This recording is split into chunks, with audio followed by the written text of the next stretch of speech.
Okay. Just to be sure that whatever we record will be uploaded on YouTube. So if you are sharing your screen for any questions, queries, doubts, please be sure that you do not have any personal content on the screen. Otherwise, we might not be able to edit it and it's directly going to go on YouTube. Okay. You can raise your hand at any point of time, start asking me questions if you have any. Ruchika, it'll be really nice if you could just send a quick reminder email to all the students. For those who are already there, might get one more, but at times emails drop, plus the time change is another thing that happened. Plus, in addition to that, we did not have a session yesterday, so a little bit of break in continuity. So some people are thinking that they have missed one session. So just one clear email saying that this is session 3, but did not have a session yesterday. We are just starting, so please quickly join in if you want to, and informing that in order for someone to be eligible for a certificate, they'll have to be there in all the sessions. This mail will be good enough. As people come in, just keep on admitting them. And if anyone has any questions, raise your hand. I'll be more than happy to answer your questions. Now, continuing from where we left last time, we have to talk about Azure Data Services. We've already covered quite a few services. We have talked about compute. We have talked about the connection to Azure. We've talked about on-premise. We've talked about infrastructure as a service, platform as a service, software as a service. Quite a few things have been discussed by now, but today it's a totally new concept where we'll be talking about data. So how does Azure help you with data? How does Azure handle data? How data is stored? And what are the different services that allow you to work and play with the data? Okay, so getting started, the first major service that we'll be talking about is the Azure Blob Service. So when we talk about the Azure Blob Service, this is an object storage service. So for example, let's say I have my computer. So let's say I'm just representing J, which represents my computer, which has a couple of files. Okay. For example, give an example in reference to this workshop, so many people can easily relate to it. Let's say I have your certificates. So if all 50, 60, 70 of you attend the event throughout, and let's say I've signed the certificates and created on my file. These are not digital certificates. These are just, PDF files with my digital signature on them. Now, I need to share these files with you, and you need to be in a position that you can upload these files so that they can be viewed by anyone else. For example, I'm just picking out a name from what I see in the list on the right. Let's say Bhargav. Okay, so this certificate belongs to Bhargav. I want to store it in a certain location where obviously this is on Azure, because this example is for Azure. So I want this file to be there on Azure, and then I want Bhargav to be able to access this whenever, whenever there's a necessity. For example, adding it to the LinkedIn profile. For example, if Munib is, reviewing your profile, or let's say Soham is looking at your profile and they want to see if the certificate was actually issued. This file needs to be publicly accessible, right? And I'm just giving an example of what a possible workload could be. So let's say I have one file that I need to share with one of you, and that one of you needs to have the ability to, read this file along with multiple other people being able to read the file. So if I have a requirement where one file needs to be uploaded and everyone can access it, for example, as Google Drive, when you upload something on Google Drive, you have an option to make it publicly available, right? Now, Google Drive is a very private concept because it's limited to just your disk. But let's say if you want to do this at a very massive scale, a more massive version or a more Azure version of Google Drive will be something like a blob service. Now, in blob storage, you are dealing with unstructured data. Please understand this very carefully, because again, these are the points that are asked in the exam. So when you talk about the Azure blob service, you are dealing with unstructured data. You can take your machine. Let's say this is my machine. It has got some data. Unstructured means it's not a file system. It is just a couple of files, could be executables, could be PNGs, could be JPGs, could be images of any other raw format, or maybe PDF files, music files, and whatnot. Now, when I have this data stored on my machine and I want this to be accessible by multiple people, or let's say if I want to access this in the future, I'm going to go into Blob. I'll be creating an Azure storage account, which I talked about briefly in the last session. We can just directly upload a file. So by unstructured, we are talking about, we do not need to be having a file system. It does not need to be in a particular format. It's not something that can be created by maybe, like you guys would be aware that Linux has different file systems, Windows has different file systems, and Mac has a different file system. Now they do have some overlapping file systems as well, which work, which work fine in all three of them. But for different operating systems, you have different file systems. Here, you're not talking about the file system. It's very simple. You take a file, you can upload the file, you can write the permissions of the file. People can access it if you allow people to access it. It could be done via HTTP, it could be done via HTTPS. It's like putting your data and giving it an address so that anyone can view the data. Does this make sense to all of you? Now, for those of you who are new, I'm a very interactive person when it comes to sessions. So please use Zoom gestures like giving me a thumbs up, because obviously I cannot see all of you. And that's totally fine because of, the video going online. But please be a little interactive so that, I'm sure that my audience is awake. Yes, Vishal, go ahead. Good morning, Jivesh. So you told me that it has unstructured data. Yep. So can you please elaborate that? Because unstructured data means that would be a Word file or Excel file or a JPG, so that we can also store in the Google Drive also. Yes. So, So, okay. So, giving you a difference between structured and unstructured data. In this terms, when I'm talking about the blob service, unstructured data is a set of any file. So it could be executables, it could be PNGs, it could be JPGs. These are not in a particular format. These files do not need to be inside a folder. We are dealing on a file by file basis. So when we talk about blob, we are mostly concerned about the individual properties of a file rather than giving properties to, a group of data or group of file system. Does that make sense? yeah, it makes sense. But I was asking that we can same do in a Google Drive also. Like we can also store the unstructured data in the Google Drive also. Then why there is a need of blob storage and Okay. Okay. So Google Drive is a Google solution. The answer to that would be, why do we have Gmail when we have Outlook? So it's like different organizations have different products. That's one thing, in a very basic way. Now, if you compare OneDrive to Blob, yes, OneDrive is a Microsoft product and Blob is an Azure product, which is again Microsoft. So if I'm comparing the two, the major difference is when we are working on cloud, Blob gives you more flexibility, because not just with the data that you upload and you access via HTTP and HTTPS, you have the option of using REST API to upload the data. You have the option of using Azure PowerShell. You have the option of using Azure CLI. You have the option of using Azure SDK. So in simple terms, what is happening is that when you have other services running on cloud and you want users to upload data, for example, if you're creating a web form where you are asking people to fill out their information and upload their profile pictures. So you'll need a central location to upload the file pictures, right? You could be using Google Drive or Outlook if it was a drag and drop for a one user's personal perspective. But if you are talking about cloud, which is running an application, or your code is uploading the data via the user, in that case, you might want to go with the Azure service, which gives you options of consuming REST APIs. Does that make sense? yes, Jivesh, thank you.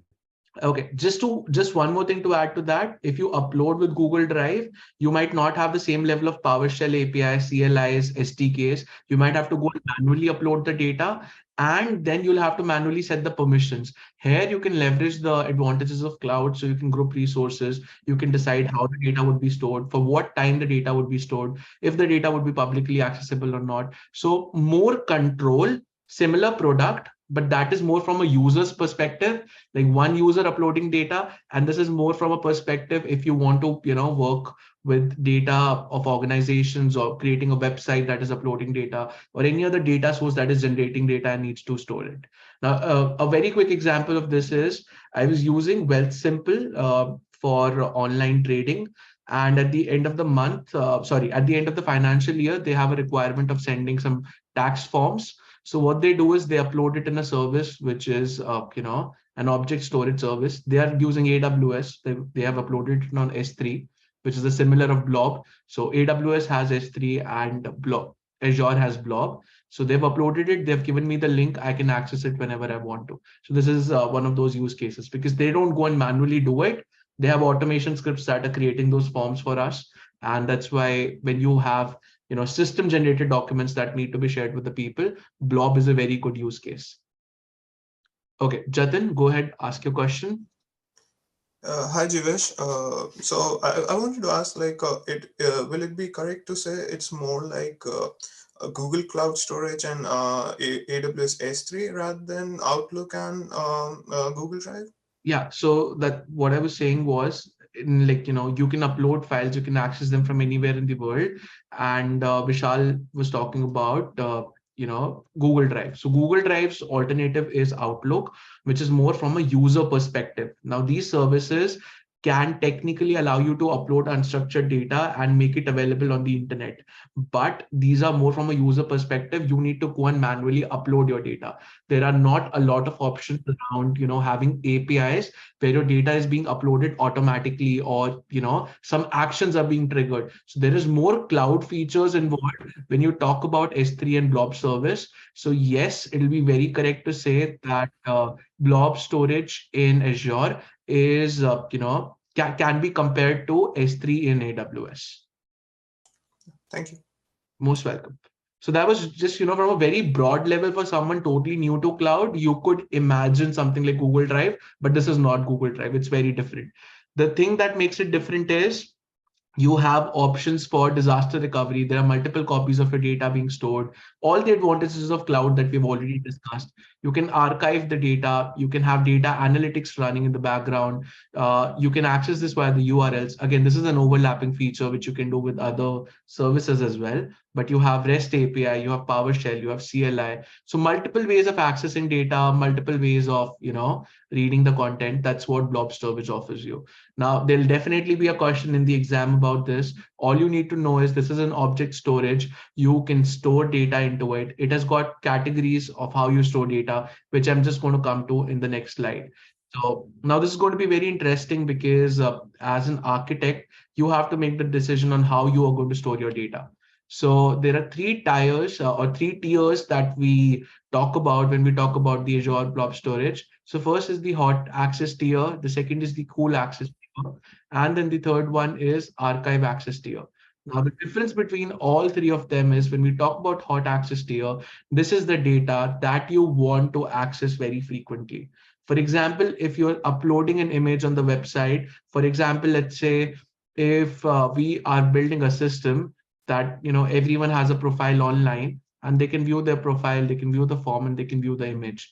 You do not know how frequently the people will be viewing the page, right? For example, Jatin can log in into the machine or into the website maybe 100 times a day and then refresh, refresh, refresh. So there can be 100 calls made to this image. Maybe let's say Vishal only opens this once in 2 days. So the number of frequency of requests goes down. And then let's say there is Ruchika. Ruchika opens this once in maybe, let's say, 1 month. And then let's say I open it once in 1 year. So you are not sure how frequently this will be accessed, but this data depends upon the user coming to your website and accessing it again and again. So you're going to put it in the hot access tier. I'll be talking more about hot, cool, and archive in a bit, but just to give you a very broad level overview, hot is the most frequently accessed data. Obviously, the price is expensive for storing on this, but then the accessing it is pretty much faster. I'll say it's fast. Cool is for the data that you're not very sure how frequently you'll access, but you might access once a while. For example, tax forms. Person is not going to access them every day, right? Might be maybe once, twice, thrice, or 5 times in a year. Other than that, the storage is going to be cool. So you could be putting it in cool. The cost is lower than what is there in the hot. And I'm talking about the cost of storage. There's another cost I'll be talking about. Just wait for a bit. So the storage cost is the maximum in hot, but you can access it frequently. Cool is comparatively slower disks for data that you do not want to access very frequently. Now, one constraint is you need to store it for minimum of 30 days because it's cheaper. You cannot be acting smart with them, right? You cannot say, I want to store it for 1 hour, please store it in cool because the cost is low. No. So if it is your data, hot is the data that is frequently accessed. If something is infrequent, but you need to store it for a minimum of 30 days, cool is your choice. That is going to be cheaper. And then archive access is the cheapest, which stores data in, the old hardware. Now, let me give you a very real world example. Let's say if this is a HDD or a hard disk drive, I'm using this right now. Tomorrow, if we have SSDs, we do have SSDs today, but yeah, let's say tomorrow we have SSDs that perform better. In that case, I cannot just throw away the hardware, right? This hardware still has some value, but it is not as fast. Similarly, on the cloud, when they acquire hardware, there is hardware that gets outdated with time, because these cloud technologies are not 1, 2, 3 year old. They're very old technologies, right? Approximately more than 10 years old. So what happens to the old hardware? They can't just abandon it, right? And that's why those slow disks are usually used for these archive access. Again, I'm not talking about a specific cloud vendor, so it's not specific to Azure. I'm just telling you something in general. So what happens is they give you the storage for a much, much, much lower cost. The cost can vary a lot. I'm not going, because the cloud cost varies a lot. So on record, I'm not going to give a value. But if I compare on AWS, because I was recently checking, because these values changed. Now, I was yesterday teaching a batch on AWS, and I was just going through the pricing. The pricing for the most frequent access data and for the slowest access data can vary up to 90% as well. So you could be paying 10 times more the price for accessing something frequently, and 10 times lower the price for storing something that you're not checking uh, very frequently. Examples of this will be, let's say, when you all got enrolled into Concordia, they asked you for uploading a lot of documents, right? Your transcripts from your bachelor's, maybe your passports, your photos, other CAQs and whatnot, a lot of documents, right? Now, those documents need to be verified once, no one's checking them again and again, but they need to be stored with them for compliance reasons. So if there is some data that you're not going to access frequently, but is just there for you in case you need it in the future, that's the kind of data you will be putting in archive access, which has a requirement of storing data for minimum 180 days, but the cost of storage can be very, very, very low in comparison to the hot access tier. These are all tiers of the blob storage itself. So blob storage, you can decide if you're storing something in blob, is that going to be hot? Is that going to be cool? Is that going to be archive? As I said, what you need to know from the exam standpoint of view, hot is the data that you access frequently. Obviously, the cost is more, but if they ask you to categorize the data, where you going to put it, something that you're not sure of or something people are going to access on a regular basis. For example, images on a website, for example, uh, anything frequent that people will access again and again. For example, your pictures can be a good example, videos, audios, or files that need to be accessed frequently is a hot tier example. Cool tier is going to be stuff like, your payslip, which everyone will not access every day. They might access it once or twice in a month, 3 times in a month, 5 times in a month. That could be something for cool, which is slightly more, inconsistent. So for example, you can see invoices is one concept, right? So people will access it once, twice, thrice. They're not going to open the same invoice again and again until unless it is a very special case. So again, that could be put in cool because the cost is going to be low. For the storage, the access cost is different, which I'll come to later. And then there is archive data that you'll not open, but just there for compliance reasons or long-term backups. So until something really goes wrong, you might not access that data. The access time is obviously slow, and that's what is put in the archive access tier. Any questions around this before I go on to the next service?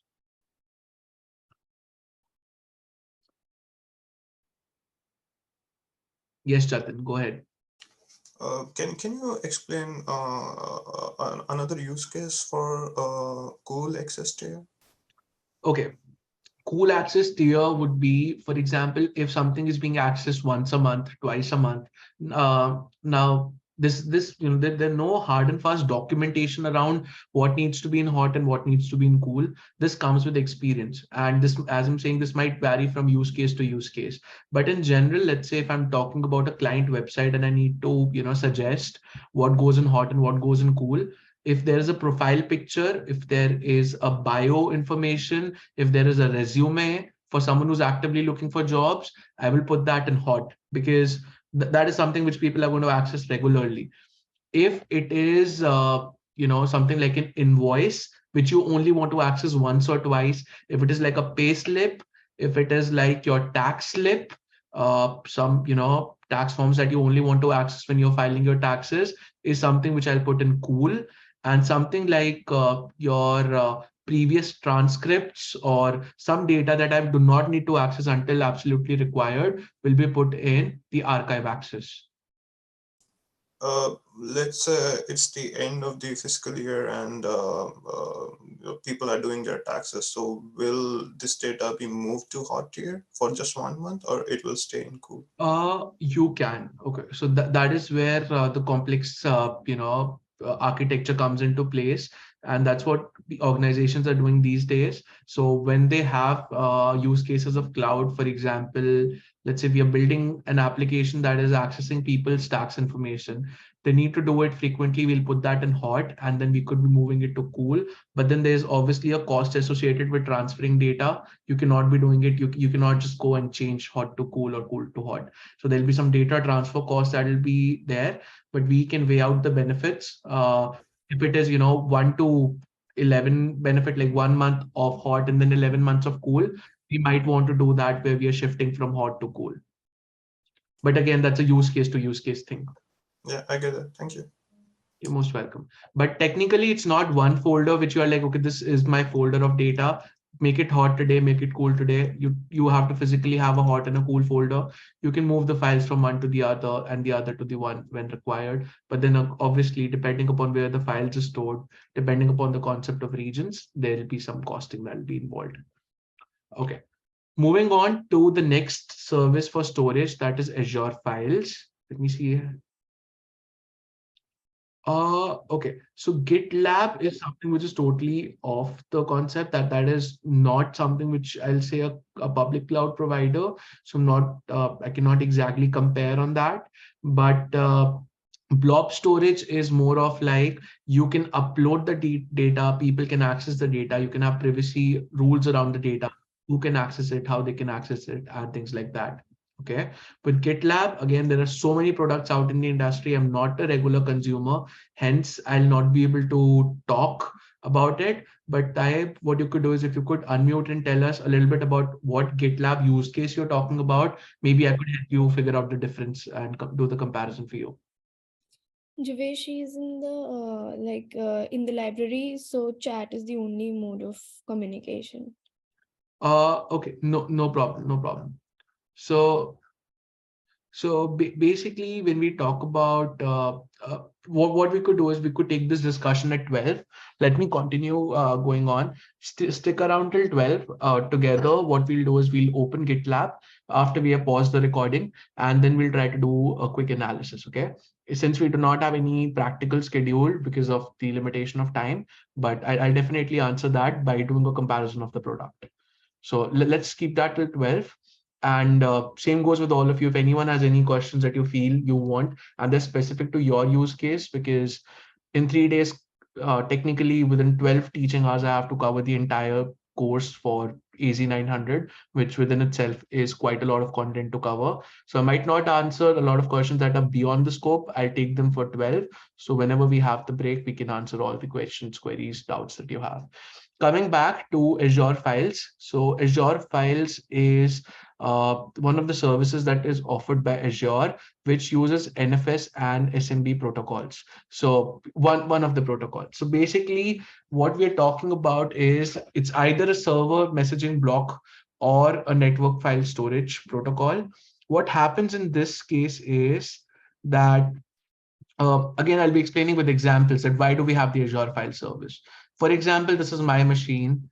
For example, this is Ruchika's machine. And again, don't worry, I'm just picking up names that I'm seeing on Zoom on the right. Let's say this is Vishal's machine. Let's say this is Jatin's machine. And all the 4 people, and then we have Bhargav's machine as well. Okay. So let's say Bhargav is from the front end development, and the other 4 are from backend. Okay. And we need to have, we need to share some files. We do not want to do them over Git or any other technology for maybe whatsoever reason, because, maybe it's expensive. Maybe we do not have a private repo set up. Maybe we want to keep it on premise. We do not want to go off the premise because of any XYZ reason. Let's say we are not using a technology such as Git. So if we want shared storage, which can be mounted to all our devices, please understand, if you're using Windows, you have a C drive, you might have a D drive, you might have an E drive, you plug in a flash drive, it might be another alphabet. You can plug in another hard disk or external device, and then it'll be another alphabet, like, C, D, E, F, G, H, whatever. But let's say we have something called as a network drive. For example, one central drive that is attached on the network. Let's say they are all connected on the same network. I'm not drawing the entire networking like the switch and the routers, but let's say somehow they're all connected to a drive, which is a network drive. Okay. So in Azure, if we have multiple systems running and we want one drive to be mounted on all of them, instead of using a disk mounted on the machine, we might be using a network drive, which is an Azure file service. And this file could be this file system, this file system. By file system, I mean, for example, C. For example, I mean D drive. So it's an entire drive which can contain multiple files and folders, right? So this is something which is mounted on the network, and everyone connected to the network, or as per the rules and policies, will be able to access them. As I said, there are different rules, regulations, or different file formats which are supported by Windows, different formats supported by Macs, different formats supported by Linux.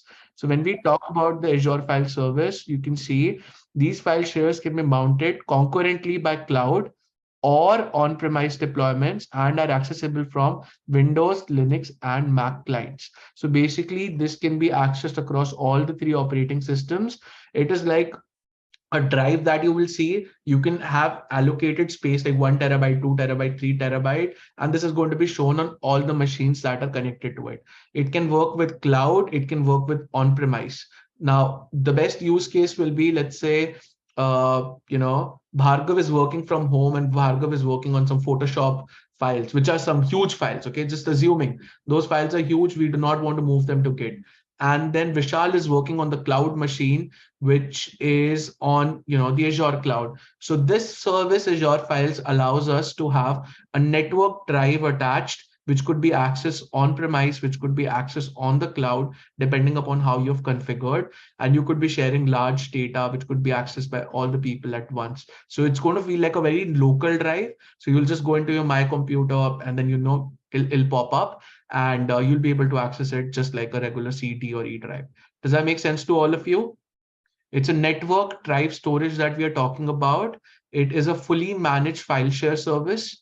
And what makes it different from the next service that I'll be talking about is it's on the network. It's not restricted to one machine. Now, let me ask you one question, and I'm quite sure all of you will be able to understand with this example. If I have a hard disk attached to my machine, can that hard disk be attached to another machine as well? Let's say if I have Windows running on one machine, can the same hard disk be used by another machine at the same time?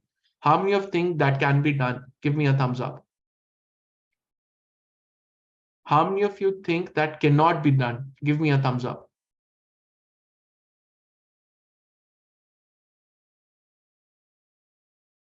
Okay. So to answer the question, so we had mixed response, and slightly unhappy that all of you are not very responsive today. I know a lot of confusions around the class not happening yesterday, but just be a little more active. It's going to be good for all of us. Your questions will be answered, and I'll be more motivated to answer and customize the content as per everyone who's there. But yeah, okay, coming back real quick, when we talk about a network, when we talk about Azure files where we are storing stuff on the network, and that's being accessed across different systems, different machines, what we are actually talking about is that there is one central location where we have Azure files, and this can be accessed by everyone. If I talk about a hard disk, at a particular time, your hard disk can only be accessed by your machine. So let's say if this is my machine and this is my hard disk, let's say this is my C drive, or this can be my SSD as well, HDD or SSD, whatever it is. This is my disk, it's my C drive. It cannot be shared with another machine. There can be ways where someone could read them, but they could not be running, two systems cannot be using the same machine. two systems are not capable enough to use the same operating system, because then the probability of this crashing goes very high, and that's not supported by most operating systems.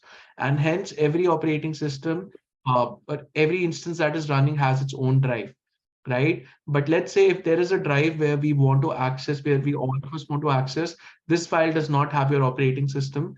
C might have files of your operating system. That's why C is going to be different for different machines. But a network drive such as Azure files can be accessed by multiple machines at the same time. And since it's on Azure, you have the possibility of running it on premise as well as on the cloud. So that's one advantage. Moving on to the next service that we have on Azure is the Azure Queue Storage. Now, this is very interesting. Let me give you a very good example. Again, when you prepare for the certification, you just need to skim through the slides. What you understand with me right now is going to be really helpful for your interviews. So tomorrow, when you go and you tell someone that you are certified in Azure, the certification might not test you to a detail where they're asking you about every service, but you never know when in an interview you might have to answer what is queue, what is file, what is the difference. So it's very important to understand what makes these services different. Because let's say you work for a company that is consuming Azure. From their standpoint of view, it's going to be very important that the architect or the developer understands why we are using one service over another service, because the costing of these services can be very, very different. So that you need to understand that concept. So with Azure fundamentals, a basic requirement of understanding will be that you can differentiate between the different products that Azure is offering, and you can help your organization select the best product for their use case. Okay. Coming to the queue storage is when you have data stored, when you have a queue. For example, let's say, again, I'm seeing the same names on the right, so I'll be using these names. So it's not that I'm favoring someone over the other, but just what I see on Zoom. So let's say Ruchika uploads a file. So file to be scanned. So I'm just writing Ruchika's name. Then Vishal uploads a file, and this is all happening asynchronously. It's not synchronous. Let's say each file takes 5 minutes to scan. Okay. So we're just queuing that up. And then whenever I have space, I'm going to pick up from the top of the queue, and then the next person becomes in the front. When this is done, the next workload will be picked. When this is done, the next workload will be picked. A good example of this will be, for example, let's say when you go into a restaurant and there's a waiting line, there's a waiting queue, you have to stand in a queue. And as the tables get free, someone will be walking to you and they'll be showing you that please have a seat on this table. So that's how it works, right? Similarly, for applications that are running asynchronously and have to maintain a queue, you could be using an Azure service, which is the queue storage service, which gives you the capability to store data, which is 64 KB in size. This is like the maximum bit. You cannot be storing large amount of data. This is more messaging. For example, let's say I have a server that sends out emails. Let me give you a very basic example. So I have an email server, and people want to subscribe to this service. And this is to send a free coupon to everyone who has registered. Now, this server takes 5 minutes to send one email. I know it's very inefficient, but just giving you an example. Assuming this takes 5 minutes to send one email, because it needs to do a lot of tasks, it needs to prepare a coupon code and a lot of stuff. Reality, it might be in a fraction of a second, but for this example, let's say it takes 5 minutes to send one email. This is an email server, and people start registering on the service. If I start storing the data on this service itself, it might get denial of service, because it has already so much of stuff running on it. So let's say if I'm getting 100 people, 1,000 people, 10,000 people to register at one moment, I could be using something like an Azure queue storage service, which is going to make sure that it is storing data, for example, your email IDs. So it'll store Ruchika's email, Vishal's email, Jatin's email, Bhargav's email, and then Said's email in an order. happens is when it starts executing the workload, so when it starts sending emails, it's going to pick one from the top, then it's going to go to next, then it's going to go to next. Looking at the definition, Azure Queue Service is used for storing large number of messages that can be accessed from anywhere via HTTP or HTTPS. So if there needs to be a task that needs to be done asynchronously, it takes more time for the task to be executed, and you cannot rely on the queue of the server itself. You can have a queue storage service which is going to keep a track for your data, and as you request for it, it's going to give you the top data so that you can process it and then you can move on to the next one. So queue storage is commonly used to create a backlog of work to process asynchronously.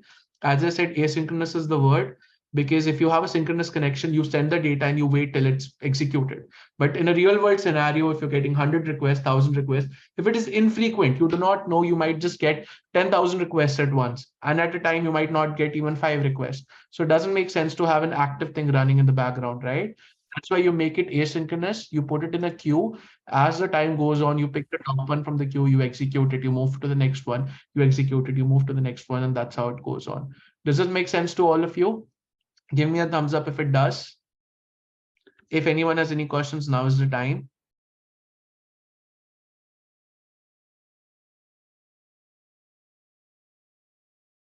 Okay, pretty straightforward. Now, this can be used with a service like Azure Functions. So for example, I did talk briefly about FAS. I did not talk in detail. Let me talk about that today. So FAS is function as a service, where you have IaaS, you have PaaS, you have SaaS. FAS is another new thing that became popular with the coming of cloud. So for example, you have some code, you write your code is not, it is not actively running in a server. Only when someone requests it, it is going to run, and then it's going to give you, the output, and you're going to pay only by the execution. For example, now with the new technology, you do not need to have a server with your code running continuously. You've just uploaded your code, it is residing in the function service. You will only be accessing it when it's being executed. So for example, we have a function which does your tax calculation. You enter parameters like your T4 forms, you enter parameters like your investment, you enter parameters like your savings and other information. Depending upon your inputs, it's going to calculate how many, what's the tax amount that you need to pay, what is the tax amount, and what is the refund that you need to get. Just a very simple use case. You do not know how many people are going to access it. It might be 100 people in a minute, it might be 10,000 people in a minute, it might be 100,000 people in a minute. Rather than pre-provisioning a server for a workload where you do not know what kind of data is expected, the one of the most efficient ways of running that code is using a function as a service option, which is Azure Functions, where you'll write code that, yeah, this is the expected input. It's going to run only when requested. You'll be paying for the number of times it runs, and it is going to give you an output. So for example, if you have this kind of service, you could be queuing that with, you could be pairing that with the queue service. So for example, if let me just go down to get a couple of new names. So let's say Muneeb needs to calculate the taxes. So Muneeb is going to enter the data. The data would be stored in the queue. And then Soham adds the data that goes in the queue. And then, Abu adds the data that goes in the queue. So all the data is in the queue. As the function as a service, as it gets availability, as it picks up the queue, because obviously FAS also has some practical, limitations. Theoretically, you can say it's running simultaneously, but in a very practical environment, if you put 100,000 requests, it's not going to, it's not going to compile. It's not going to execute all those 1,000 requests at a particular point of time. The better way will be you put your data in the queue. FAS will be putting up, pulling up data from the queue, and then it'll be executing it to give you an output. So as you can see over here, you can combine your compute and Azure function services to act like when a message is received using the queue service. So this could be a place to either store the output or the place from where you could get the input. Depending on use case to use case, queue service is basically a very straightforward service, which gives you 64 KB of storage per entry, so it's a very small kind of storage. You cannot upload image files and data. It's just like if you want to store data, like, uh, let's say that salary 1, salary 2, salary 3, tax 1, tax 2, tax 3, paid tax 1, paid tax 2, paid tax 3, investment 1, 2, 3. So let's say those 100, 200, 300 fields that are less than 64 KB, put that in the queue. That could be picked up by another service to be executed. Does that make sense? Pretty straightforward stuff.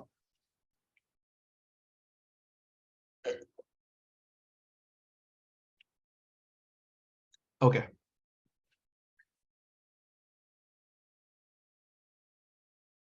Moving on to the next service, that is the disk storage. Again, this is very much like a disk attached to your machine. For example, when we create an Azure virtual machine, we need to use a disk storage. This is a managed service which is used to create drives that could be accessed by your machine. Now, in most of the cases, let's say if you have a C drive, this is where your C drive will be provisioned with a Windows machine. Let's say you create a Windows server on Azure. Disk storage is the storage service that you're looking at, which is going to store your, which is going to have your files of the operating system and your C drive.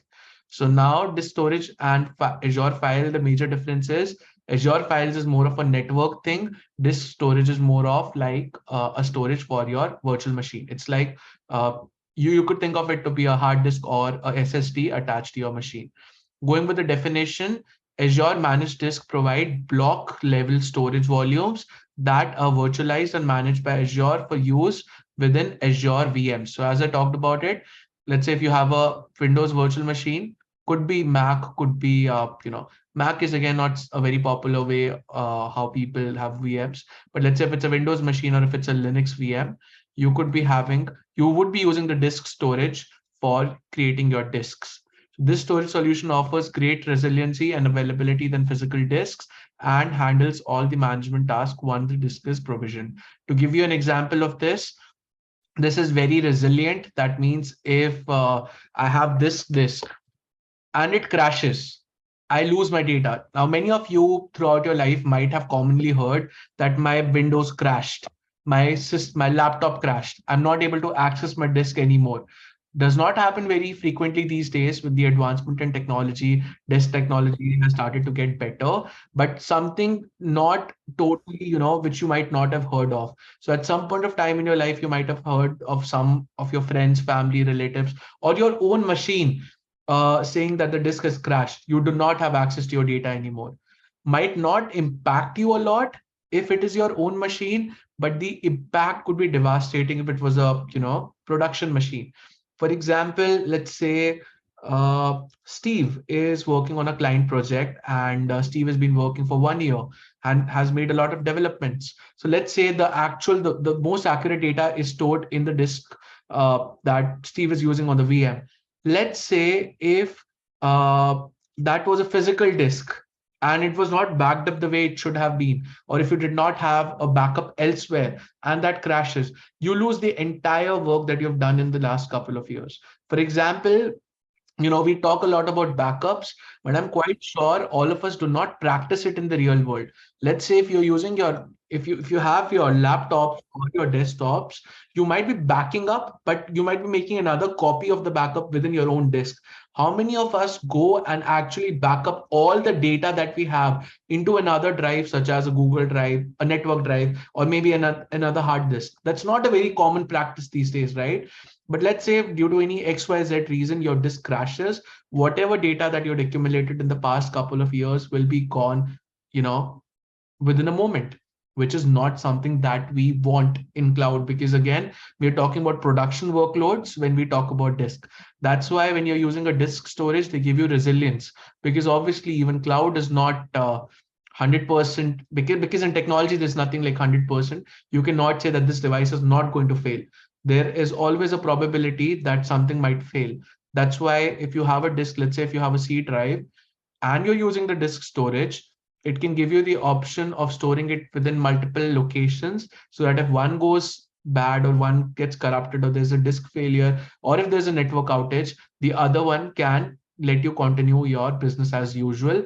You do not have something stopping you from doing the business that you have to. Does that make sense to all of you? Azure Disk versus using a local C drive, the major difference is you need to have resilience. and resilience is automatically managed by Azure. So with this service, you can sit back, relax, and be sure that something might not go wrong. If it does, they have a backup stored for it. Okay, make sense? Again, about 70 of you here. Not everyone's active. I'll be really appreciative if all of you are. Okay, going on to the next slide.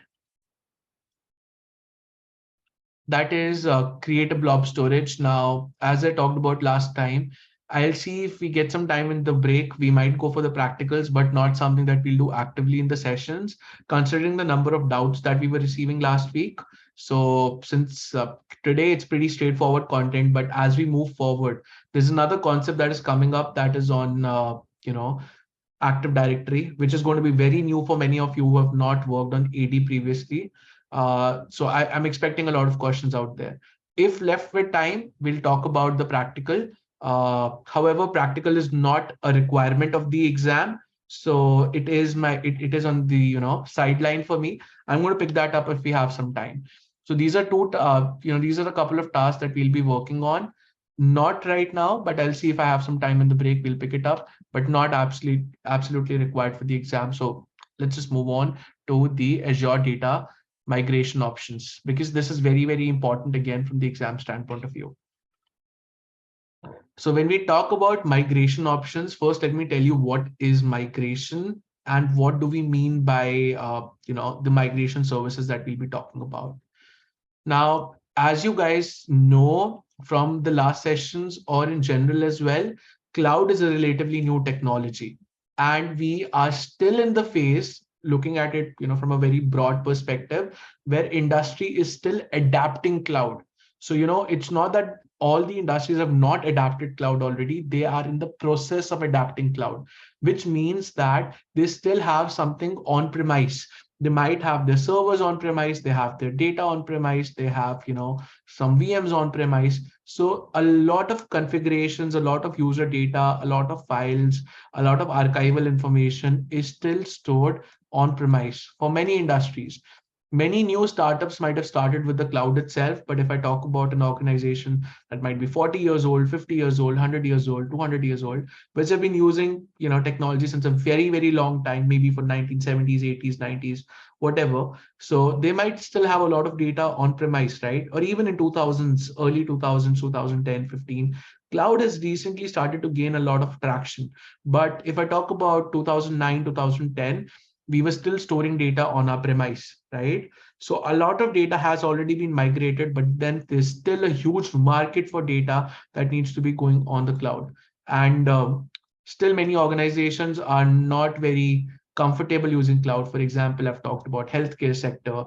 There are some rules, regulations, government sector, or banking sector, financial sector. Everything cannot be moved to cloud, right?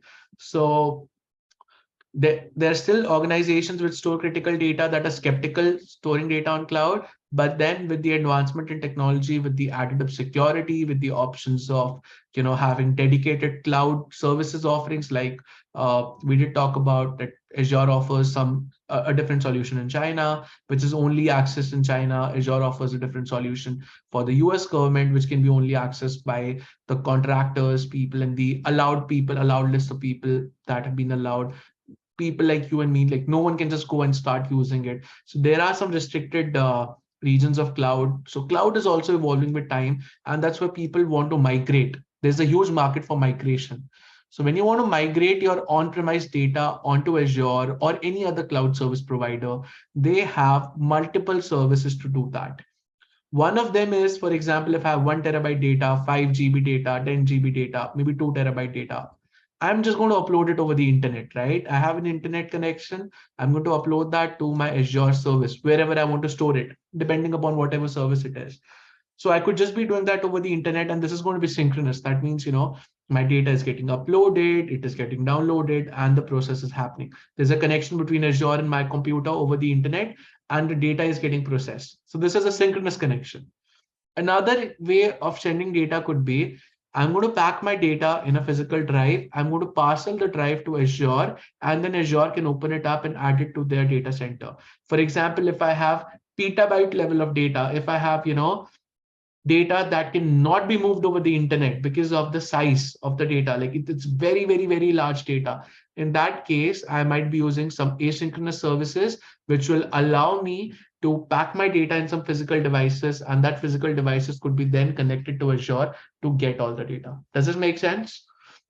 I'm not talking about the content that you see on the screen. Do not go with the text. I'm just going to talk about the text in a bit. But at a very broad scale, migration is moving data from on-premise to cloud, or maybe from another cloud to Azure, from AWS to Azure, or maybe let's say on-premise to Azure, or maybe let's say Google Cloud to Azure, depending upon your requirements. If you're moving data from another source into the cloud, you are talking about Azure Migrate. Okay. Now, as I said, migration has two services. One is where you can synchronously upload the data over the internet. It can get added to Azure, or you could do that asynchronously where you upload it on a device such as this. Obviously not this. There are some physical devices that Azure offers, and I'll come to that in a bit. So like on a physical device, and then this device is sent over to Azure so that, hey, Azure, please open that up, upload it on your data center, upload it on your server, so that I do not have to do the heavy lifting of uploading everything on the internet. Does this make sense to all of you? And I'm expecting a response from everyone. Give me a thumbs up if you are clear with this concept. Quite sure everyone's not sleeping. Yes, Bhargav. You could compare that to Snowball in AWS. Jatin, I see a thumbs down. Any questions, or was that a mistake? I didn't quite get it yet. Okay. Okay. So let me talk from a very broad scale. So you want to move data from on-premise to Azure. Okay. There are two ways of doing it. One could be synchronously, where you're uploading the data over the internet to Azure. Another way could be if your data is very, very large, you could not move that over the internet because it's going to take a very, very long time. So you could be using asynchronous migrate, which is where you have a physical device that Azure ships to you. You connect that device to your on-premise, you put all the data, you copy all the data. Obviously, the speed of copying data onto a physical disk is much faster than putting it on the internet. And then you ship the device to them, they attach it to their data center, and they copy data on your behalf. Make sense?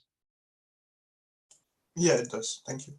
Most welcome. So yeah, so it is synchronous versus asynchronous. Synchronous is when you do it continuously over the internet.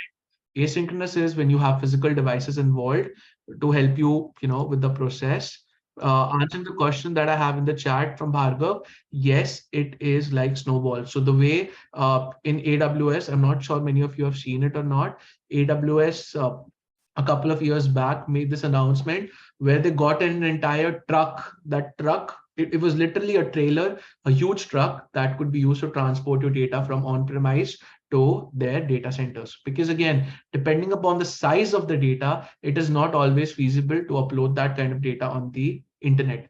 And I'm not talking about startups. I'm not talking about people, companies that generate very less data. I'm talking about data that is petabyte scale. I'm talking about data for, maybe companies that have 100,000 clients, and then 100,000 clients have 1,000 files. So that kind of data is what requires a physical service to be available, so that you could put the data, you could migrate it physically rather than doing it over the over the internet or over a network. So now coming to the technical definition of what this service is all about.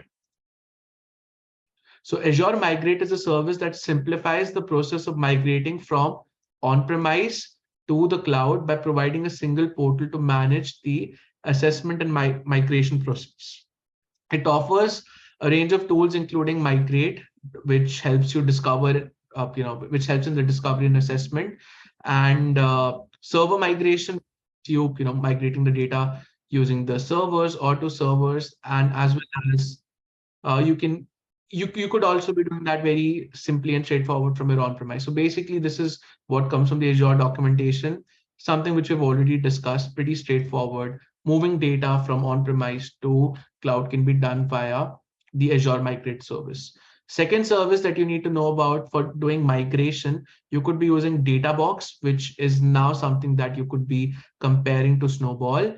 So this is a physical migration service for transferring large amount of data in a very quick, secure, and reliable way, because you're not using the internet, you're using something physical. Okay.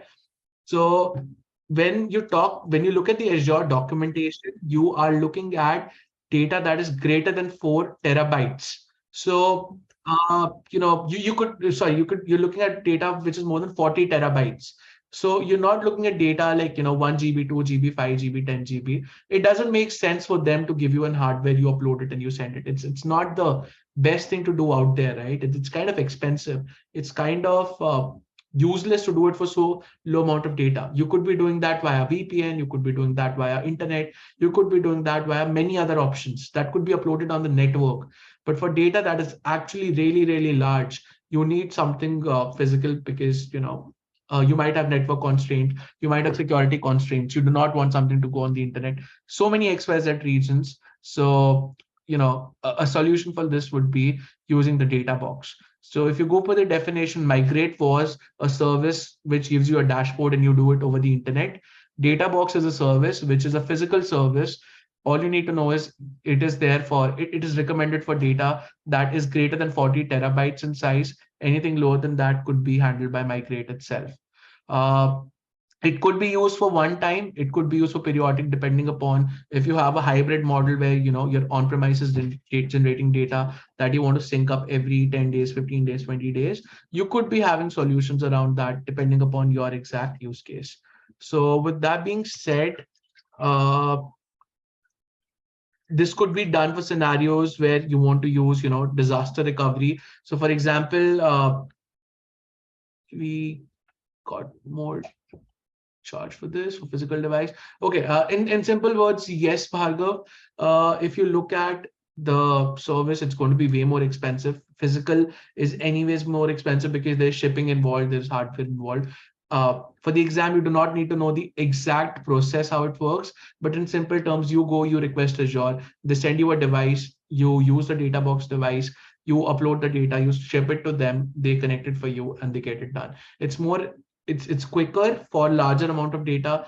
I think 40 terabytes is again something that you could be looking at online, but maybe if it's petabyte scale data, you might want to go for this service to make it fast. And this could happen, let's say, if you have some disaster at your location, on your on-premise location, and you want to move the data, you could be using this. So multiple reasons include that in case of a disaster, if you want quickly the data to be available on the cloud, that is one use case for the data box. It is much more secure because it is a physical box. Obviously, they have their own security around that.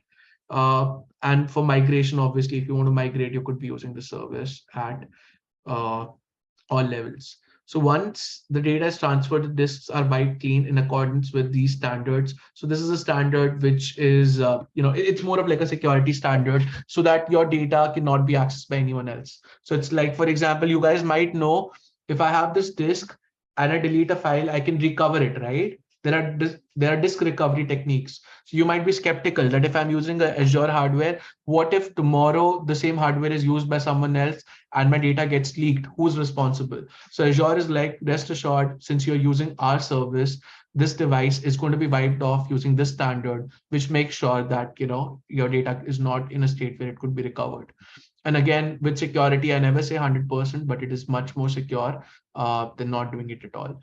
Now, before I come to Jatin's question, I have something in the chat from AKM. It is data backup always automatic by Azure? Do we need to choose this during initial VM configuration? If we don't choose, replication data will be backed up automatically or not? Okay, to answer your question, data is not always backed up by default. It depends upon your configuration. For example, if I'm using a free account, I'm using a free subscription, I'm in the free limits, I might not have all the options available to backup because it is again having multiple copies of the same data, right?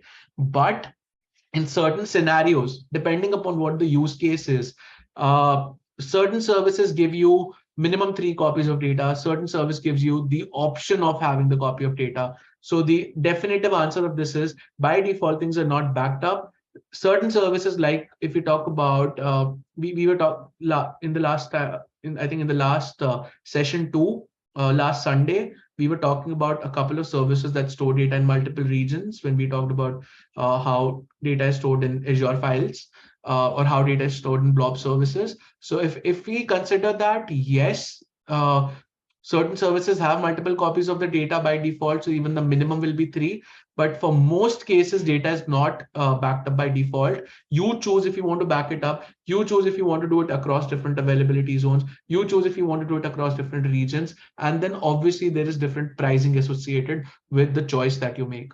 Does that answer your question?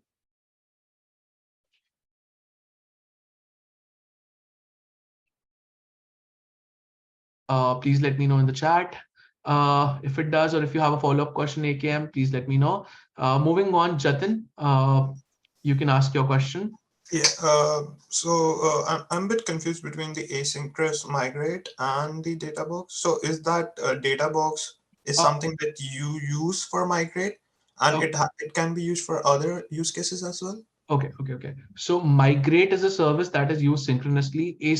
So migration has two mechanisms, synchronously and asynchronously. When you want to migrate synchronously, you're using Azure Migrate, which is uploading your data at a point of time, to the internet. Azure Data Box is an example of an asynchronous service because you are uploading the data and then that data it is getting physically shipped to Azure and they're doing it for you. So it is not in real time, it is not synchronous. Make sense? No, I'll rephrase my question. So my question was, you said during the migrate that Azure will ship you a device on which you can copy and you can ship it back to Azure. I was talking about data source. So when I opened the Azure Migrate slide, I was talking about migration. Let me say this again. Migration is the process of moving data from one place to the other. There are two mechanisms of migration, not migrate, migration. One is synchronous, the second is asynchronous. Synchronous migration happens via Azure Migrate service, which allows you to upload the data on the internet. Asynchronous migration happens via the data box service. Okay, makes sense. Thank you. You're most welcome. Okay, so I hope everyone's good. I've got a confirmation from AKM that the doubt is cleared, and Jatin, I think your question is answered as well. Moving on to the next slide where we'll be talking about Azure file movement options. Okay. So let's say you want to move data from one place to the other, from one machine to the other. You need to have options around how data is being moved, right? Now, let's say if Bhargav is working on one VM, Jatin is working on another one, and let's say Manmeet starts working on another one, and they need to move data from one to the other, right? One machine to the other. The data is actually moved from one location to the other using one of these services that we would be talking about now. So the first option that comes in the services is you have AZ copy. As the name says, it's an Azure copy service. It is a command line tool used to copy blob or files. Now, blob is the blob service files that we have. You could be thinking them as, folders containing multiple files, folders containing more folders, things of that sort. Or you could be talking about one or the other file formats that you have to move from one storage account to the other. So it allows you to upload, download, copy, and synchronize files. It can also work with other cloud providers to help move files between clouds. You use AZ copy, for example, let's say I have some data on AWS. I want to move that to Azure. Okay. This data needs to be migrated. So for migration, for copying this data, the processes of migration, assuming it's from one cloud to the other cloud, what we could do is we could be using AZ copy in Azure. We'll be having a command line, in Azure, you have the command line access where you can run a couple of commands within the console itself. So we can run the command, again, if you'll be able to find the exact commands in the documentation, which gives you the possibility. You need to give in your keys to AWS. You need to give the location to your AWS, but AZ copy is compatible with other cloud providers, so that it's going to go on your behalf. It's going to establish a connection. It is going to copy the files, and you'll be seeing the files on your Azure. You could be using AZ copy for on-premise as well.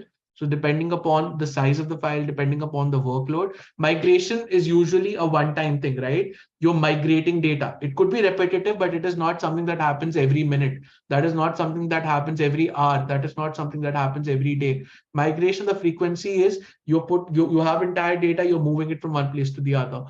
AZ copy is as the requirement comes, you can just copy data on the fly, usually done for lower size data. Maybe, for certain files, certain folders.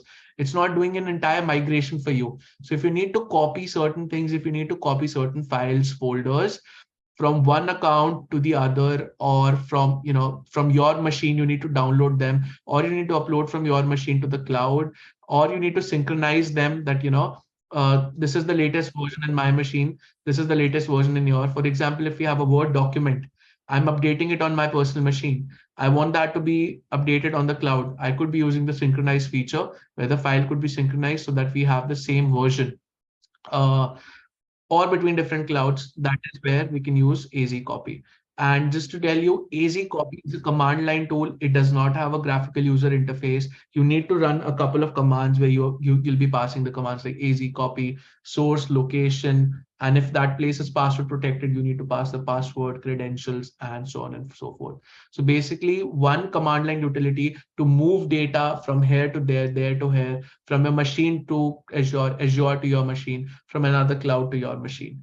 Obviously, it does not have the capability to move from Azure to another cloud because then that cloud is in charge. But you could be sending a request, you could be moving the data into your own system. But let's say if it's your own personal laptop, you could upload, you could download. Those are the features that you get with Azure Copy. Now, I have a question in chat, which I'll answer before I proceed. 40 terabyte transfer is not always possible from many countries. In that case, can we opt for hardbox migration option still? Is there any limitation to choose? Okay, so I came to answer your question. Let's say, can I pay for something extra and then use less resources out of it? Yes, I can. Would I do that? It depends upon my use case. Okay. So depending upon how severe the requirements are, you might or you might not be at a spot where you decide if you want to be doing that. So your question in respect to a previous data box slide that we were talking about, and the simple answer to that is depending upon the use case, yes, you could be using the data box, but then that is a minimum you are paying. So for example, the answer is, can I get 100 GB per month phone plan if I only use 4 GB of data per month? Yes, you can, but you are paying extra for that. So it is not economically feasible to go for a data box service if your data is very, very low. But if there is absolutely a requirement that you need to move data and that is the only way of moving data, you might want to go around with that. Answers your question? So this was one question from the chat. I hope that has been answered.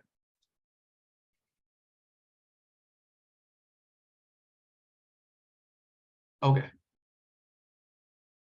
great. Moving on to Azure Storage Explorer. So Azure Storage Explorer is a cross-platform application. Please understand very carefully. Yes, Khalid, go ahead. Is it possible that you mention the equivalent of each service in different operators or different cloud providers? Now, the thing with that is different cloud providers, what makes them different from the other is not all of them have similar services. Okay, if there's any similar service, that would be great if you mentioned them. I would say you could just ask your question and I'll answer them. Reason being, there are so many people here who have never worked on any cloud. From the data that I received, about 70% of the students have never heard of a cloud technology. Just so that they don't get confused, I'll not be talking about the equivalent. But yeah, in simple terms, if you look at something like a blob storage in Azure, that is comparable to S3 in AWS. If you talk about virtual machines in Azure, that is comparable to Elastic Compute Cloud in AWS.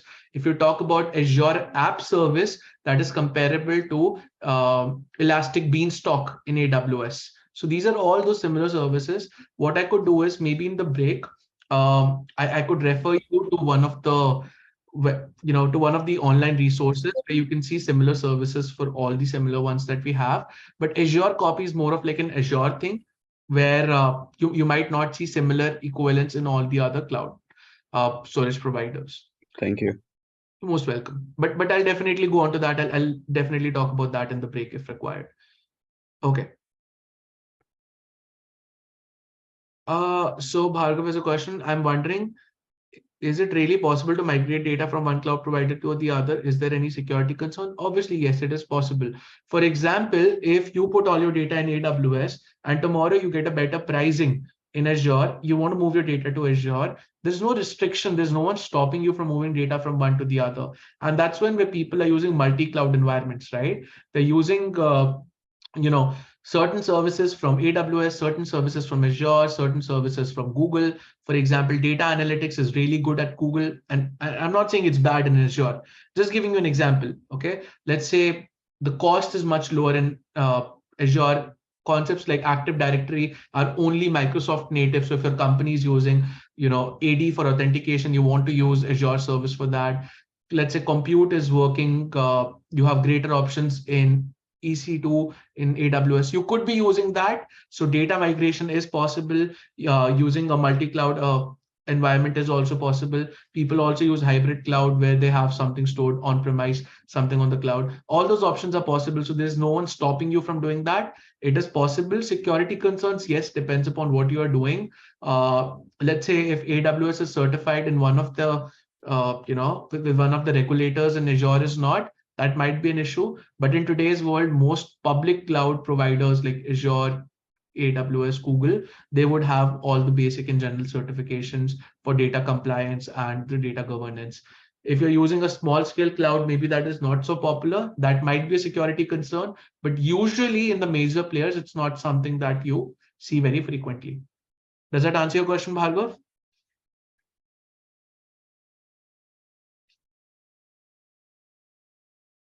Awesome. Okay, let's talk about Azure Storage Explorer. This is AZ Copy's GUI, graphical user interface. So AZ Copy was a command line utility. You had to pass in commands to do the actions. When you use Azure Storage Explorer, you are visualizing a lot of that content where you do not have to do things manually by running the commands. You have something like a graphical user interface where you could double click, you could copy, you could paste, you could create files and do a lot of stuff. Going as per the definition, the first thing that the definition says, it's cross-platform. By cross-platform, we mean it runs on Windows, it runs on Linux, it runs on Mac OS. So that means you don't need to worry about the file system. This can help you move data from one place to the other. This application is cross-platform. It helps you manage your blobs. So for example, if you have a blob storage, now please understand this. For example, if you have a blob storage on Azure, you can access that from this service. So for example, if you have created a folder, you've added files, you could be doing that with your Windows, Linux, or Mac machine. That means if I'm using Azure Storage Explorer, I can use my home computer to access the blobs, the blob data that is uploaded on my Azure account. Obviously, I need to be connected to the internet. If I'm not, I'll not be able to access it. But this application is more of like, a graphical interface where I can go, I can upload data, I can update data, change the permissions, delete it, or do whatever with it. And this is available across Windows, Linux, and Mac. Does this make sense? As I said, in the background, it uses AZ copy. It is running the commands of AZ copy for you. You see it in a GUI, but background, what it's doing, it is using AZ copy to do tasks like blob management, to perform operations such as upload, download, moving, and things like that. So if you have, let's say, multiple storage accounts, you can think of them as multiple logical divisions of disks. So if you want to move data from one to the other, you could be using the Storage Explorer to copy it from one to the other.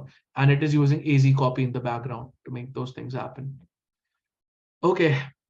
So with this being said, I think this is pretty straightforward. I won't spend a lot of time on that. I have to talk about file sync, and then I'm going to come to Active Directory, which is a very, very important concept. I need to start it before the break, and then we can continue if it takes more time.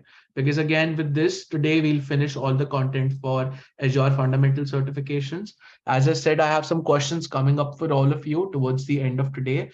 So probably if we finish by 3:15, the remaining time will be for the questions. Trust me, questions are very, very important because that is the format of the exam. So you'll get a very clear idea if how well you need to prepare and how you need to prepare for the certification exam. Okay, again, a little more to talk about the free certifications today. I have some updates on that, so stick around till the end. That is one thing that we'll discuss towards the end after 3:15. Okay, coming back, Azure File Sync. So this allows you to synchronize files across Windows Server, providing flexibility to performance and compatibility of a Windows file server. Now, the basic thing is it is a bi-directional file synchronous service. For example, you make change in one, the other will be automatically reflected. You do not need to go and you do not need to do it manually. For example, if there are two copies of data, it is not working on one data. When you're talking about synchronize, it is not one data. Please understand. Let's say this is my computer one. Let's say on the right, it is my computer two. I have one file over here and the other and the same file over here which needs to be synchronized. So there is not one copy of the data, but if you're using Azure File Sync, the advantage is it is automatically going to make the changes. So if C1 makes an update, C2 will be automatically updated.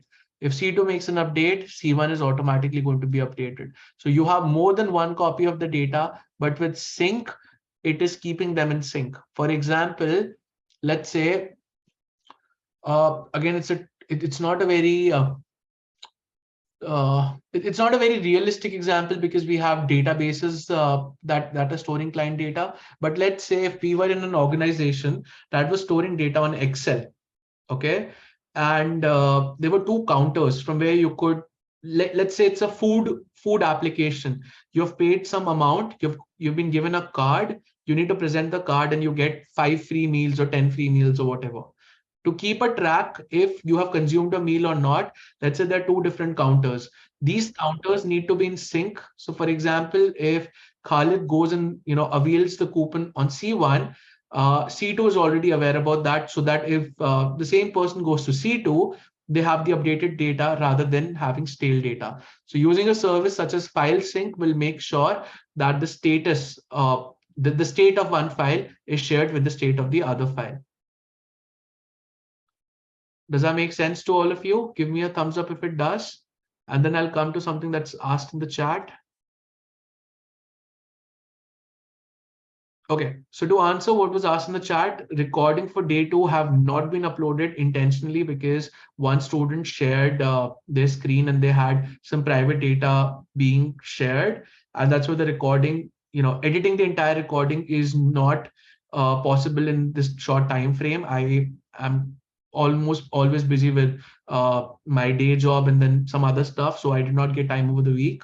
So depending upon what ECSGA decides, they'll just blur that content, remove the content, or if they feel that content is not very critical, depending upon what the decision they make, talking to the person whose data was revealed, they'll upload they'll come to a conclusion by the end of the day and the data will be uploaded today or maximum by tomorrow. I'll try to make sure as soon, to do that as soon as it could be done.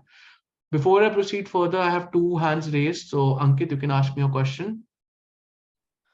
Hi, Jewish. So earlier when we were learning about geographical regions, there was we had zone redundant service and we had a redundancy which is spread across multiple availability regions. So it means Azure file service will only be applicable on locally redundant service because or does it also sync across other availability regions? I'll answer your question. So basically, when you're talking about redundancy, you're having multiple copies of the data for your own machine. When we talk about file sync, we are talking about two different machines. So depending upon how your configuration is set, you might be storing 3 copies of your data within 3 different regions. That's absolutely fine. I might be storing 3 copies of the same data in 3 different regions.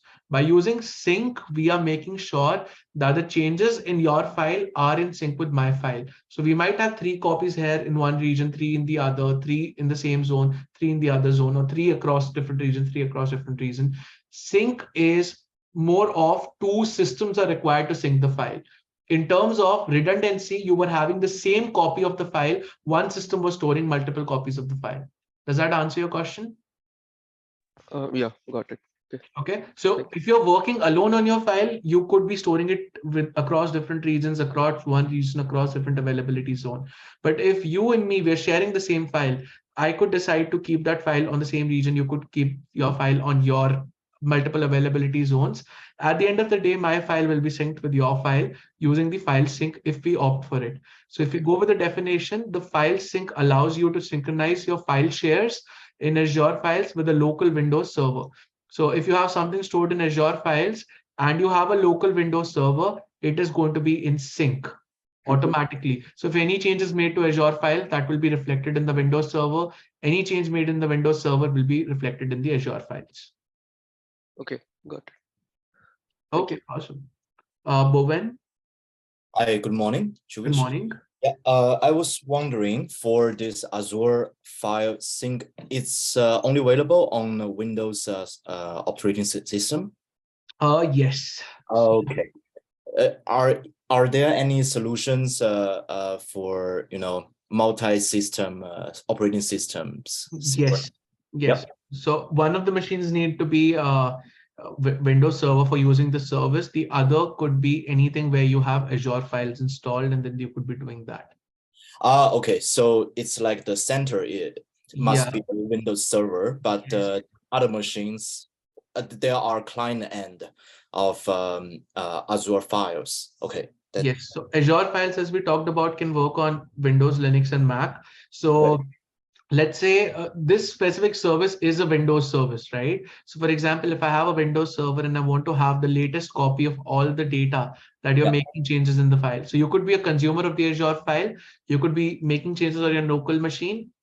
They'll automatically be updated over here. So I could see them. And then if I make any change, you could see them. It's Okay. bidirectional. So for example, if I have a Linux machine and Yes. it's like a folder in that machine, Yes. Azure files. Okay, good. Thank you. So, Azure Files is a service that you'll be running in your Linux, which will appear to you like a folder, but it will be, it'll be a service running in the background. Yeah, right now I'm using a sync thing. It's another application, and I think it's a similar thing. So Okay. if Azure has a solution, maybe I will be using Azure later. Thanks. Sure. Okay, thank you. Yeah. Okay, now comes the interesting part. I hope all your questions till this point have been answered. Please stick around for another 19 minutes. I won't make it long, but I want all your attention for the next couple of minutes because it's very, very important, keeping in consideration the topic that we're going to discuss. It is a topic that is definitely asked in the exam, along with definitely asked in the interviews as well. For most interviews, I have been on the other side. I've taken a lot of interviews, not in my current role, but back in India when I was having a startup. And I have given multiple interviews as well. Whenever we talk about Azure, Active Directory is one of those topics that is mostly discussed, which is, the probability of Active Directory being discussed is very, very, very high. Let me tell you why. This service is very widely used across multiple organizations.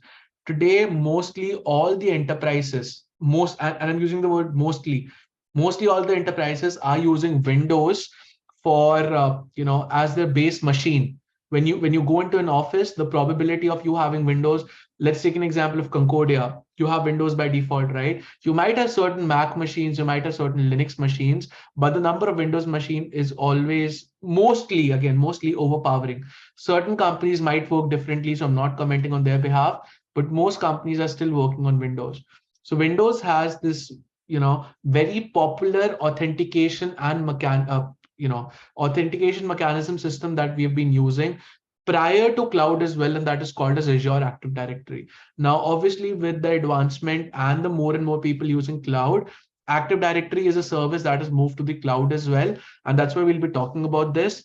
If you are at Concordia and if you've ever logged in into one of the machines in the library, one of the machines in the lab, you have used your NetName and your password to log in into a Windows machine, you might have definitely used Active Directory in one form or the other.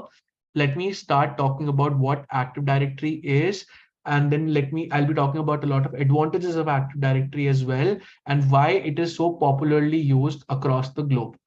Now, to start with, Azure AD provides authentication, it provides single sign-on, it provides application management and device management services.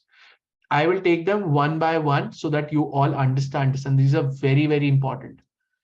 And I have different slides talking about each one of them. So I'm going to be talking about more about them in the further slides as well. So when I talk about authentication, for example, if I need to prove my identity, maybe to log in into a machine, maybe to access my email, maybe to, maybe fill up a form, like a feedback form, I need to provide that, this is who I am claiming to be. This is who I am. In that case, I need to pass in my username. I need to pass in my password. The service is going to check for my username and password in the database. If it is like, okay, I can recognize you, it is going to allow me to use the service. This process is called as authentication. Again, more on this coming in the next slide. Single sign-on is, now you guys might have experienced this and used it definitely in one form or the other. You might have seen sign in with Google, sign in with Microsoft, sign in with Facebook. That is the concept of single sign-on. It is also called as SSO, where the user does not need to remember all the passwords.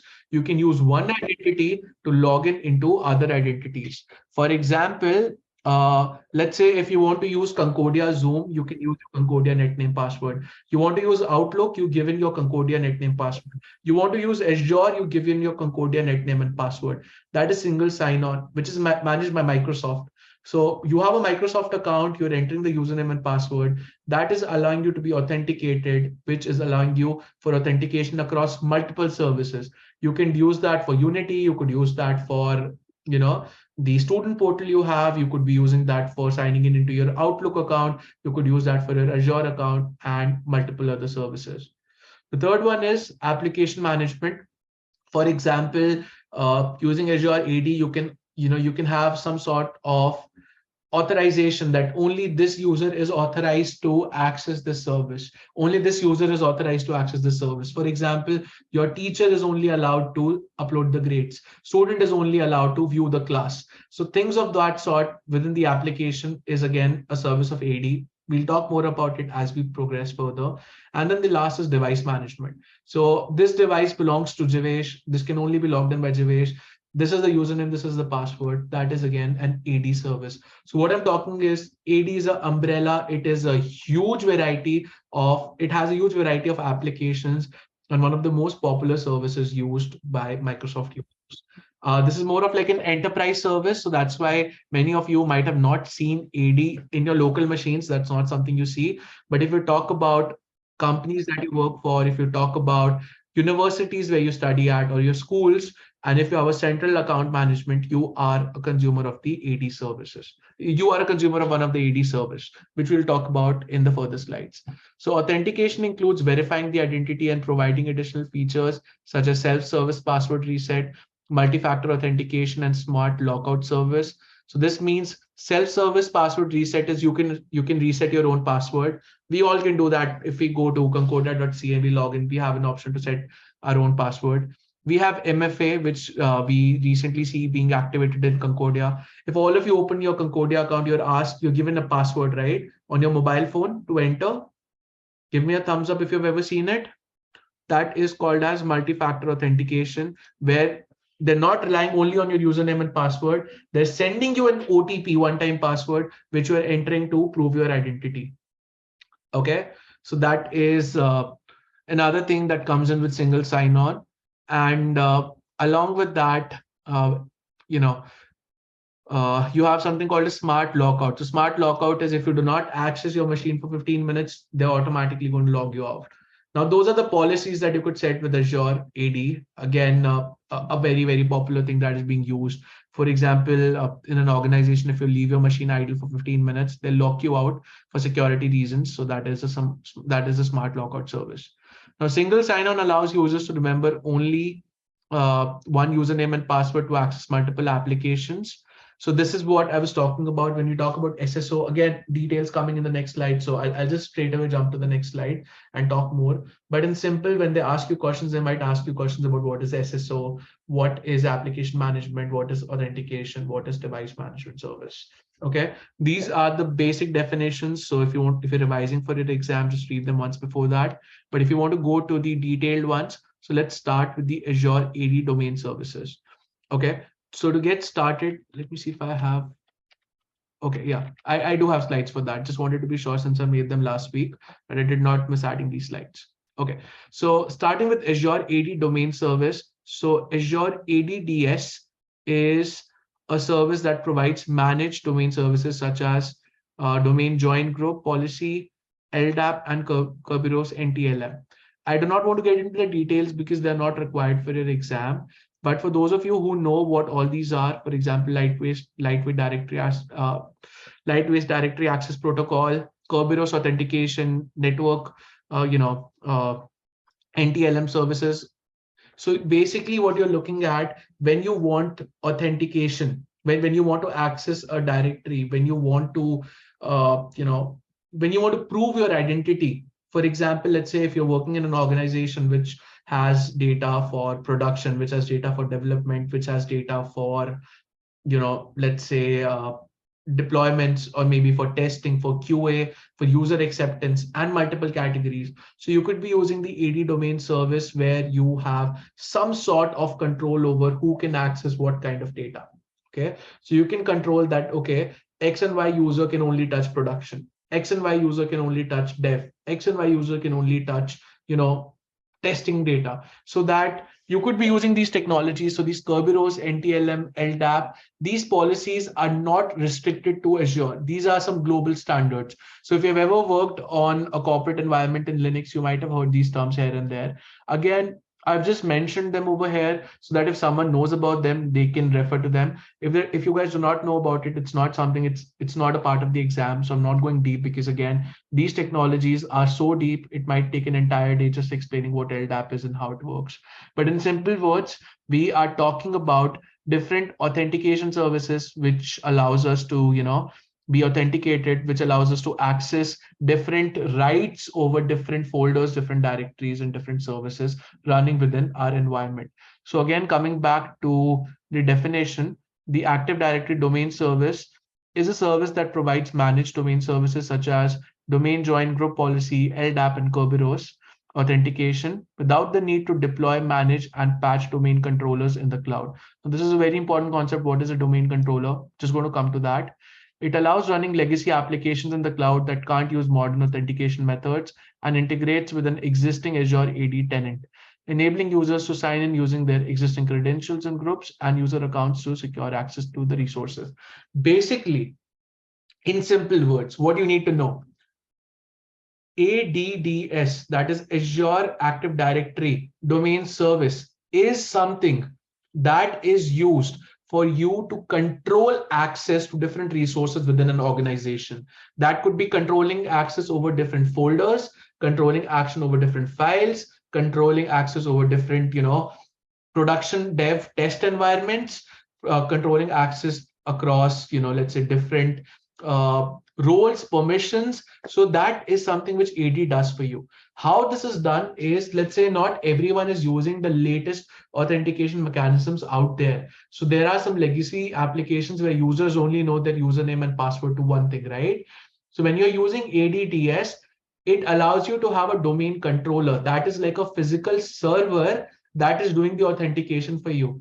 So for example, let's say Ankit has their username and password. This domain controller will know that this is Ankit's identity. This is what are the policies that have been attached. This is what the roles that have been attached. This is the permission that you have. This is what you're authorized to do. And obviously you can go and update them. So it is more of a way to secure an identity, to save an identity that yes, okay, if this identity is Devesh, I'm attaching so and so level of permissions. If this identity is Ruchika, I'm attaching so and so level of permissions. So it is more of like a way to group the resources and accounts and provide users the access to those secure, resources securely.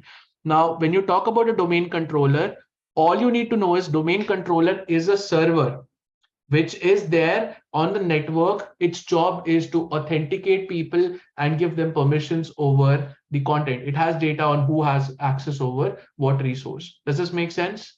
Do not get confused by all the fancy terms like LDAP, Kerberos, group join, because that can confuse you. In simple words, the Active Directory domain service allows you to have something like a domain controller in the cloud, which is a server which is used for authentication, which allows you to practice role-based access control, so that this role can only do this, which allows you to practice different security policies, and you don't need to manage the controller. It is automatically managed by the AD service. That's why it's a managed service. Obviously, it costs you, you need to pay for it, but you don't need to do the management on your own. So domain controller was a very old concept, which was not there on Azure, which has been residing before Azure. And then they moved the entire concept to Azure, so that, okay, we have new technology, but your applications are old. We know you do not want to change everything. You could continue using the old technology, which allows you for authentication, and they move the old technology on the cloud. That is how simple I can be about this. Yes, Jatin, go ahead. Can you explain more on the legacy application aspect of it? Honestly, that is way beyond the scope. I won't touch it right now. It's not required for the exam. Legacy applications, we'll have to talk about how authentication is actually done, how signatures are passed. There's a handshake involved. You send the credentials, you get back you get back a cookie. Cookie contains your session ID. That is way beyond the scope, so I'm not going to go to that.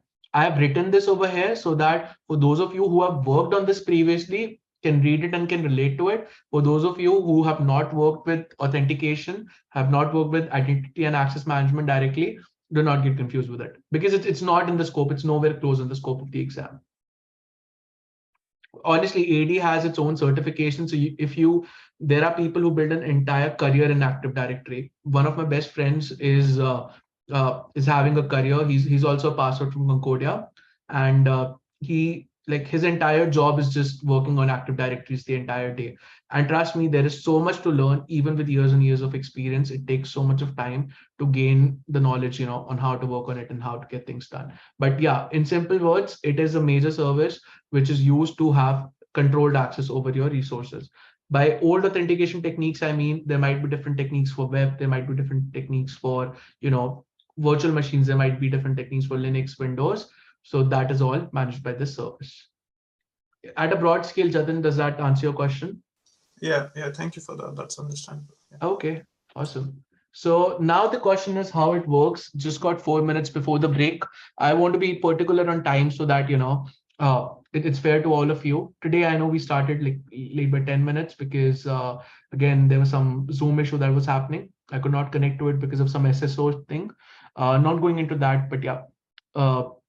Going forward, we'll make sure that we have the break at 12 and we continue at 1, so that those of you who need a break have 12 to 1 window, and those of you who have questions, I'm there to answer your questions within that time. Okay, now how it works. Azure Active Directory domain service, that is Azure ADDS, allows users to have managed domain services like domain join, group, policy, LDAP, and authentication in the cloud without needing to deploy, manage, and patch domain controllers. So as I talked about, this is domain controller is a concept of having a server that is doing your authentication and that is giving you authorization across different resources. Now that is something which they move to the cloud, the concept of domain controllers, and that's what they call Azure Active Directory domain services. Users can run legacy applications in the cloud that cannot use modern authentication methods. 2 Windows Server domain controllers are automatically deployed in the selected region, and Azure handles managing, configuring, updating, backing up, and encrypting these domain controllers. What happens is when you use this service, in simple terms, they get 2 domain controllers. Domain controllers, as I said, are servers that are used for identifying who the person is and giving them authority over what they can do across multiple resources. They are kept across, they have 2 servers when you use this service within a region, so that if one goes down, the other is there. Because please understand, if this service goes down, you lose access to all your services. Your authentication to any service is only good till the time the service is up, and depends upon your infra, right? If you're not a consumer of AD, if it's a personal cloud account, it doesn't matter so much. But let's say if you're working in an organization which has entire login techniques managed by one central location, you need to be very, very careful that things are working fine in the Azure Active Directory domain service. And that's why Azure invests a lot to make sure that these services are highly having a very good uptime so that they do not go down. So when you have multiple AZ instances that are, if you have multiple servers that are running these services, what happens is both of them are there to authenticate. If one of them goes down, the other one is there. You don't need to create them, you don't need to manage them, you just need to add your users to them. It is a service that is offered by Azure. If we talk about old domain controllers, we had to do it, but now with the Azure Active Directory, Azure is doing it for us. Now with this, we have those 4 concepts that we have to talk about. That is authentication, single sign-on, multi-factor authentication, and passwordless authentication. Just going to come to that. I've just got about a minute, so we'll talk about authentication and then we'll take a pause. Let me see where we are in terms of slides. We're on slide 108. We need to cover 40 more slides after the break. So I think not at a bad spot. Plus, we need to cover a couple of questions. So once after the break, I would recommend that, everyone who needs a break, do take the break, but come back energized, sharp at 1, maybe even at 12:55 would be fine. But all the way from 1 to 3, we cover those slides. And then 3 onwards, we discuss the questions that I have in stock for you. These are not questions copied from the internet. These are questions that are built on my experience. So I'll definitely like to talk about all of them with all of you. Okay, so authentication is the process of verifying the identity of a person, service, or device by providing some type of credential. Now, generally, when we think of authentication, we think of a username and password. Just to let you know, we're not just restricting ourselves to the username and password, because here we are talking about the identity of a person or of a service or of a device, right? For example, if I have my phone, which has got Gmail logged into it, for example, now every time I open the Gmail app, I'm not passing my password, but Gmail is definitely going to authenticate before it is sending the emails to my phone. And that's why it is authenticating the service, it is authenticating the device from where the request is happening. Let's say if I am logging in into a new machine, I need to enter my username and password, and that's when the person is getting authenticated. So authentication is something which can be used for a person, service, device. You need to know all of them because again, this can be a trick question in the exam that can we authenticate a service, can we authenticate a device? So always remember, a person, service, or a device can be authenticated by passing some form of credential.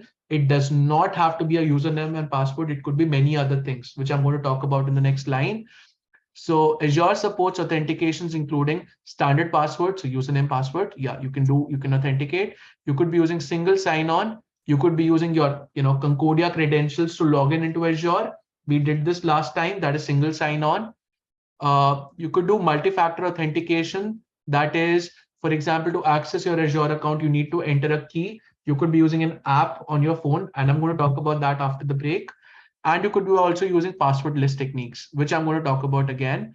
So new authentication solutions now offer both security and convenience, which can be seen in the diagram, which I'm going to talk about in a bit. So usually this diagram is just talking about the more secure an application, the more complicated it gets. But there are some new solutions that are, factoring in the security and complexity so that you can have a much more secure solution with much less complexity. So it does not get very complicated.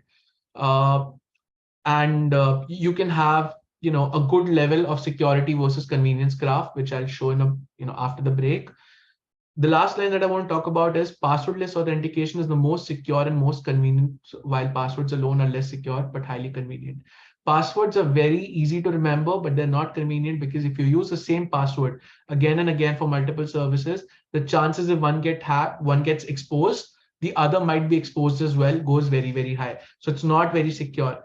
Passwordless logins such as OTPs, you need to have a phone with you. Passwordless logins such as having a key fob, you need to have a device with you. Passwordless logins such as having some authenticator code that is generated every minute is, again, you need to have your device or your phone with you. So they are more complicated, but they are much, much, much more secure because it is very difficult to break into them. So I'll be continuing from this slide after the break. Just wanted to touch base a little bit so that you have something to think about. Now, for those of you who are going in the break, you could stay in the call.